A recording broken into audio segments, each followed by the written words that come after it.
Nadia چائے لے کر آئی مگر اچانک چائے اس کے ہاتھ سے گر گئی۔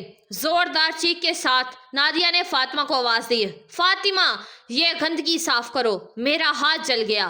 فاطمہ جیسے پرندے کی طرح دوڑتی ہوئی وہاں پہنچی، دل میں خوف اور اضطراب کے ساتھ۔ وہ جانتی تھی کہ بلاوا صرف اسی کی طرف تھا اور یہ اس کا فرض تھا کہ سب کچھ فوراً ٹھیک کرے۔ وہ فوراً گری ہوئی چائے اور کپ اٹھانے لگی۔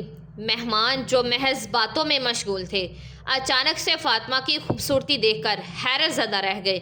اس کے نئے نقش، اس کی خوبصورت رنگت اور بے ساختہ وقار نے سب کو جادوئی انداز میں متاثر کر دیا تھا۔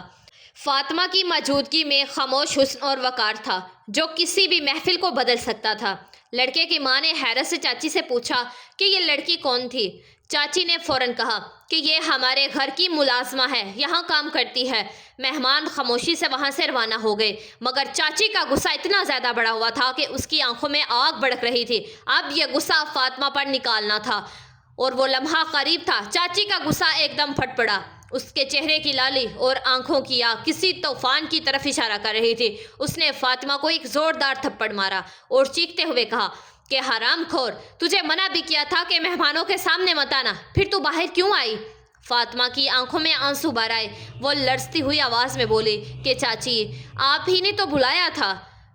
نادیہ کے ہاتھ پر چائے گر گئی تھی مگر چاچی نے ایک لمحے کے لیے بھی نہیں سنا۔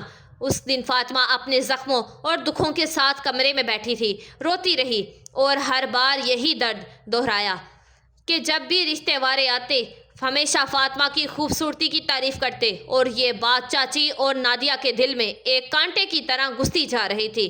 چند ہی دن بعد چاچی نے ایک خطرناک منصوبہ بنایا۔ اس کے ذہن میں ایک خوفناک خیال پروان چڑھا، فاطمہ کو راستے سے ہٹانا ہی ہوگا تاکہ نادیہ کا رشتہ کسی شاندار گھرانے میں طے ہو سکے۔ مگر سب کے سامنے یہ کام کرنا ممکن نہ تھا۔ گاؤں والے تو دیکھتے اور سوال کرتے اور یہ قدم قانونی طور پر بھی خطرناک تھا۔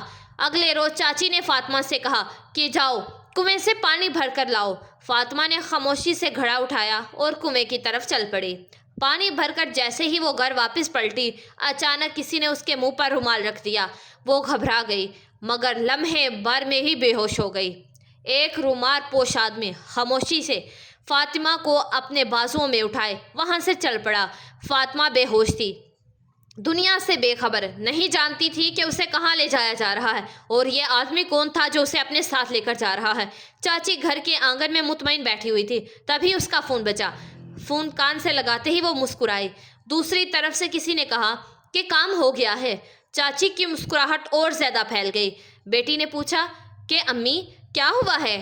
چاچی نے آہستہ سے آواز سے کہا کہ بیٹی کام ہو گیا ہے، اب اس مسحوس سے ہماری جان چھوٹ گئی ہے۔ دوسری طرف جب فاطمہ کو ہوش آیا تو وہ خود کو ایک کمرے میں پائی۔ وہ کرسی پر بیٹھی ہوئی تھی اور اس کے ہاتھ بندھے ہوئے تھے۔ خوف اور اضطراب کے ساتھ اس نے اپنے ہاتھ کھولنے کی بہت کوشش کی اور خوش قسمتی سے وہ کھل گئے۔ فوراً اس نے گھر سے باہر قدم رکھا۔ ذہن الجھا ہوا تھا۔ فاطمہ نے دیکھا کہ وہ ایک جنگل میں تھی۔ اچانک اس کی نظر ایک آدمی پر پڑی جو شاید کھانا کھا رہا تھا۔ آدمی کو امید نہیں تھی کہ فاطمہ اتنی جلدی اٹھ جائے گی۔ وہ فوراً فاطمہ کی طرف لپکا مگر اگلے ہی لمحے فاطمہ نے جنگل میں دوڑ لگا دی۔ اسے اچھی طرح سے سمجھ آ چکی تھی کہ وہ اغوا ہو چکی ہے۔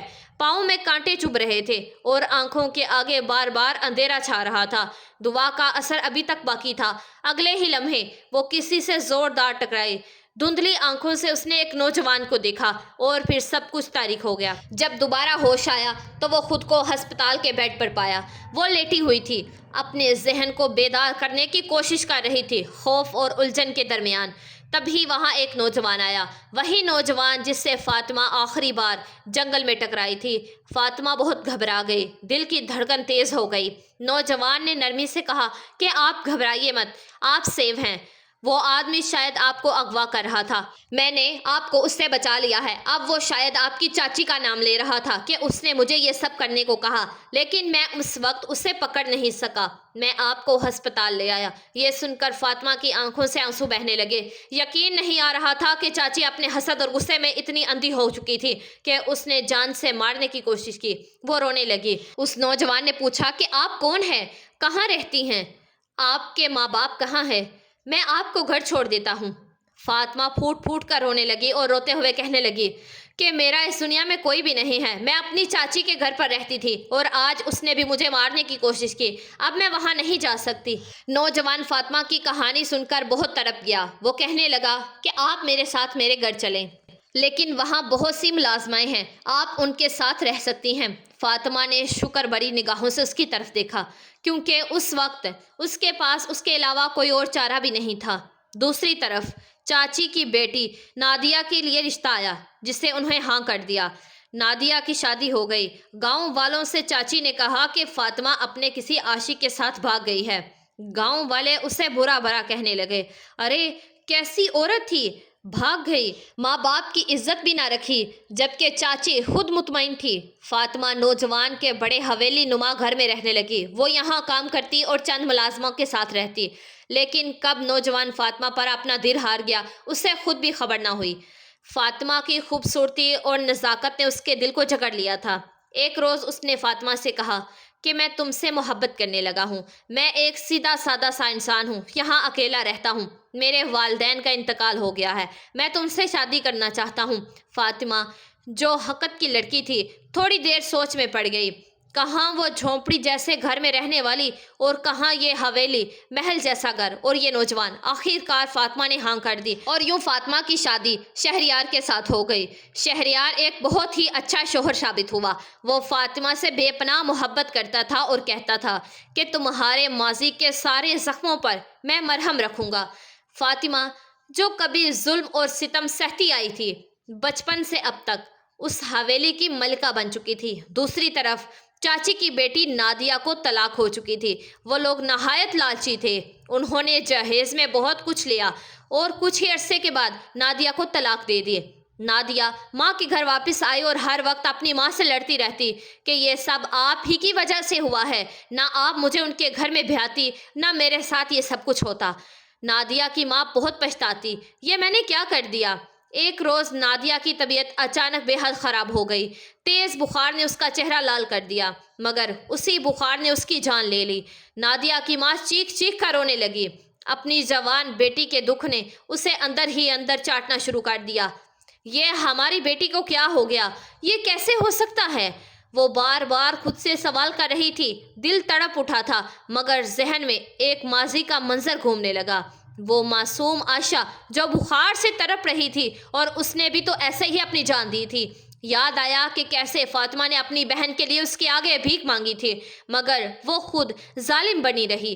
اپنے گناہوں کا شدت سے احساس ہوا اور وہ پھوٹ پھوٹ کر رونے لگی. فاطمہ کہاں تھی؟ وہ کچھ نہیں جانتی تھی. ایک دن شازیہ کے دل کے مقام پر شدید درد اٹھا اور اسے فالج کا اٹیک آ گیا. اب وہ چارپائی پہ بے بسی اور لاچاری کی زندگی گزارنے لگی. ہر لمحہ اسی انتظار میں تھی کہ کب فاطمہ آئے اور اس سے معافی مانگے. دوسری طرف فاطمہ شہریار کے ساتھ ایک خوشحال زندگی گزارنے لگی. اللہ پاک نے اسے ایک بیٹے سے نوازا تھا اور یوں ان کی دنیا مکمل محسوس ہونے لگی. ایک روز شہریار نے کہا کہ فاطمہ تمہیں اپنی چاچی سے ملنا چاہیے اور ان سے بات کرنی چاہیے. جو بھی ہوا وہ ماضی کا حصہ ہے. فاطمہ نے کہا کہ ٹھیک ہے. اگلے روز وہ اپنے بیٹے کے ساتھ اپنی چاچی کے گھر پہنچی، مگر جو منظر اس نے دیکھا اس نے ہوش اڑا دیے. چاچی لاچاری سے چارپائی پر پڑی ہوئی روتی جا رہی تھی. فاطمہ فوراً آگے بڑھی. چاچی نے فاطمہ کو دیکھ کر پھونٹ پھونٹ کر رونا شروع کر دیا اور ہاتھ جوڑ دیے کہ مجھے معاف کر دو بیٹی، میں خطا کار ہوں، تمہاری بھی اور عائشہ کی بھی. مجھے معاف کر دو تاکہ میری زندگی، میری جان آسانی سے نکل جائے.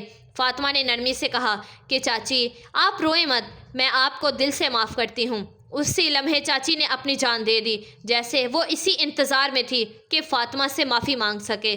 فاطمہ کو ان کے جانے کا بہت دکھ تھا، مگر دل میں وہ مطمئن تھی کہ اللہ پاک نے انصاف کیا. جو ظلم اسے بچپن سے سہنے پڑے آج ان کا خاتمہ ہو گیا. فاطمہ اپنے شوہر کے ساتھ خوشحال زندگی گزارنے لگی. کئی لڑکیاں اس کی قسمت دیکھ کر حسد کرتی تھی، مگر فاطمہ ان سب سے بے نیاز تھی، کیونکہ اللہ پاک نے اس کے صبر کا اس کو پھل دے دیا تھا. اگر آپ لوگوں کو یہ کہانی اچھی لگی ہو تو ہمارے چینل کو سبسکرائب کیجیے اور کمنٹ میں بتائیے یہ کہانی آپ کو کیسی لگی. میں امید کرتی ہوں کہ یہ ویڈیو آپ لوگوں کو ضرور پسند آئے گی. اس کو آگے شیئر لازمی کیجیے گا، اور اگر آپ